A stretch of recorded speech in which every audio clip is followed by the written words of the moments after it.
홍콩 사태에 대해 요즘 많이 떠들썩해요. 자, 홍콩 우리가 알다시피 아시아의 유명한 세계적 금융도시예요.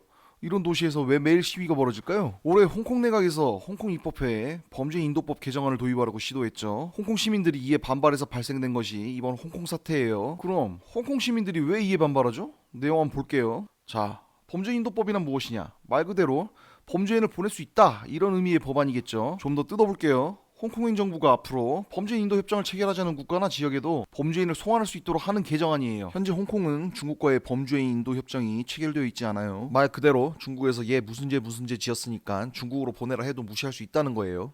홍콩 행정부가 밀어붙였었던 범죄인 인도법 개정안의 핵심 문제점에는 범죄인 인도 협정을 체결하지 않은 국가나 지역에도 범죄인을 행정장관의 승인하에 송환할 수 있게 되어 있다는 점, 송환국법으로 3년 이상의 징역형을 받을 것으로 예상되는 범죄인은 송환할 수 있다라는 부분이에요. 보죠. 캐리람 챙 윗 이름이 어려워. 그냥 캐리람 홍콩 행정장관이라고 할게요. 뉴스 좀 보시는 분들은 알고 있겠지만 이 사람 친중 인사예요. 홍콩이 겉으로는 직선제를 택하고 있지만 추천위원회의 추천을 받은 선거인단만이 행정수반을 뽑을 수 있는 짝퉁 직선제죠. 그리고 반체제 인사, 중국의 정치범 탄압의 수준은 우리가 알고 있는 것 이상이죠. 3년 이상 때리는 거 누워서 떡먹기예요. 중국이 대만이나 소수민족 독립 문제 때문에 이런 부분에 대해서 상당히 민감하죠. 자, 딱 사이즈 나오죠. 중국 공산당이 자기 입맛대로 중국 체제에 반대하는 반체제 인사들 강제로 중국 본토로 송환할 수 있게 되겠죠. 송환을 승인할 수 있는 행정수반이 주로 친중 인사가 선출되고 반체제 인사들 징역 3년 이상 예상되는 사람들이니까요. 이 사람들 중국으로 송환되면 말 안 해도 뻔해요, 어떻게 될지.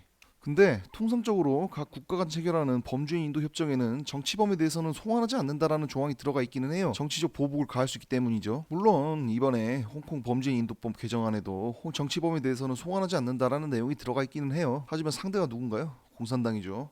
죄명 언제든지 조작할 수 있어요. 그럼 이 범죄인 인도법 개정안 왜 입법하려 했을까요? 뭔가 이유가 있었겠죠? 2018년에 첸 통카이라는 홍콩 남성이 홍콩인 여자친구랑 대만을 놀러 갔어요. 근데 여행 중 심하게 싸운 거야. 홧김에 여자친구를 살해하고 시신은 안매장한 뒤에 홍콩으로 재빨리 도주한 일이 있었어요. 근데 대만은 홍콩과 범죄인 인도 협정이 체결되지 않아서 사건 발생지인 대만이 이 사람의 신병을 넘겨받아서 재판을 할 수가 없어요. 더군다나 이 남자 속지주의 홍콩법에 따라서 홍콩 내에선 살인죄로 처벌조차 할 수 없었대요. 속지주의, 자국의 영토 안에서 이런 범죄에 대해서만 처벌한다는 거. 우리나라는 속지주의인데 대한민국 국적의 자국민에 대해서는 속인주의를 적용한다는 점에서 차이가 있어요. 8년 전인가 네덜란드에서 약반 거 자랑 삼아서 SNS 올렸다가 잡혀간 사람 있었죠. 왜 갑자기 이분이 생각나지? 뭐 어쨌든 이 살인범 처벌하려면 대만으로 추방해야 되는데 그럴 근거가 없는 거죠. 아니 그러면은 홍콩하고 대만하고 범죄인 인도 협정을 맺으면 되지 않냐라고 하실 수 있어요. 근데 중국 정부가 하나의 중국을 표방하죠. 대만에 대한 모든 외교 관계에 대해서 민감하게 개입을 한단 말이에요. 중국 영향력에 있는 홍콩이 대만과 그런 관계를 맺을 수가 없겠죠. 그래서 이런 법의 맹점을 개정할 필요성을 느꼈고 개정안을 내놨겠죠. 여기까지 뜻은 좋아요. 근데 여기서 트러블 메이커 중국 공산당이 개입한 거예요. 홍콩 시민들 중국 공산당의 입김이 들어간 개정안에 당연히 반감을 갖겠죠. 홍콩 내에 중국으로부터 독립을 추진하려는 인사들이 있어요. 그런 인사들을 반체제범으로 몰아서 중국으로 송환할 우려가 있기 때문에 문제가 되는 거예요. 특히 이게 남의 일만이 아닌 게 홍콩인뿐만 아니라 홍콩 내 거주하는 외국인한테도 해당된다는 거예요. 대만 독립을 주장하는 대만인이라던가 중국 체제를 비판하는 외국인들, 좀 더 과장해서 대한민국 국적의 당신이 중국 체제를 비판한 적이 있고 네임드가 돼서 중국 공산당 내 반체제 리스트에 올라 있으면 홍콩에 가자마자 체포될 수 있다는 얘기예요. 제가 이 영상에서 중국 공산당을 욕하지 않는 이유, 2014년도에도 행정수반 직선제를 요구한 우산혁명으로 불리는 대학생 중심의 민주화 운동에 대해 친중 행정부에서 무력으로 진압에 나선 바 있죠. 홍콩의 민주화 시위는 과거부터 현재까지 아직 진행 중입니다. 자유를 누리면서 잘 살고 있는 홍콩 시민들한테 중국 정부에서 점차적으로 이를 제한하고 있고 여기에 불안감을 느끼는 건 당연한 거 아니겠어요? 특히 일국양제 협정 주기 50년이 끝나는 2047년이 되면은 홍콩인들 미래가 어떻게 될지 아무도 몰라요.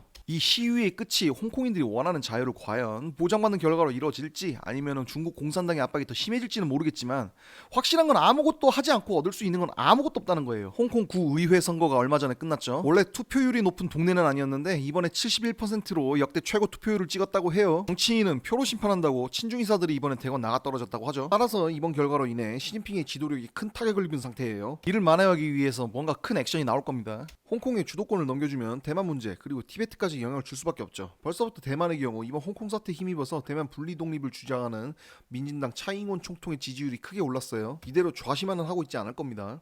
그리고 행정수방 선거와 관련해서 지속적으로도 마찰이 있을 것 같고요. 시위도 엊그제 다시 벌어졌다고 하네요. 저라면 총탄이 날아다니는 상황에서 이러지 못했을 것 같아요. 인정합니다. 모쪼록 원하는 결과 얻길 바라겠습니다.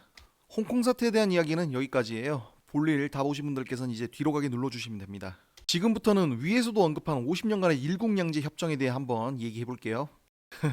재미없는 역사 이야기이긴 한데 200년 가까이 거슬러 올라가서 청나라 때부터예요. 아편 전쟁에서 청나라가 영국한테 졌었죠. 영국이 1841년 1월 20일에 홍콩섬을 무력으로 점령했어요. 그리고 영구 할양을 받아요. 근데 우리가 아는 그 홍콩 임대가 아니에요. 그냥 땅을 줬다는 얘기예요. 그리고 1898년 홍콩 영토 확장 협약으로 신계란 지역을 99년간 조차했어요. 여기서 홍콩 99년 임대라는 얘기가 나온 건데 실제로 영국이 홍콩을 점유한 건 156년간이에요. 아니 그럼 대체 왜 할양 안 받고 임대 받아가지고 실컷 키워주고 돌려줬냐라고 생각하실 분 계시죠?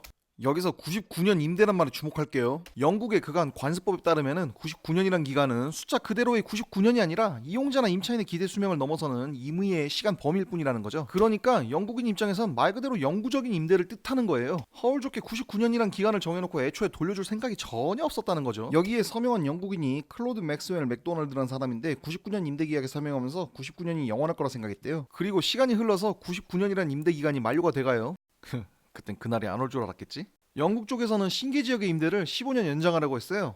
홍콩이 세계적 금융도시로의 위상도 있고 그대로 돌려주기 아깝겠죠? 아무튼 이 때문에 중국 정부랑 협상을 하는데 당시 주석이었던 덩샤오핑이 이를 완강히 거부하죠. 무조건 내놔라 이거예요. 덩샤오핑 입장에서는 본인 치세의 업적으로 하고 싶었던 것도 있었을 거예요. 근데 신계 지역과는 다르게 홍콩섬은 위에서 말했듯이 임대한 게 아니라 할양을 받은 땅이라서 영국이 돌려줄 의무가 없었어요. 문제는 홍콩의 신계 지역 의존도가 너무 커져버려가지고 홍콩 자체만으로는 자생이 불가능한 상황이었다는 거예요. 때문에 어쩔 수 없이 홍콩까지 반환하는 조건으로 중국의 50년간의 일국양제, 즉 하나의 나라에 두 개의 시스템이 공존한다라는 희한한 시스템을 도입하게 한 거예요.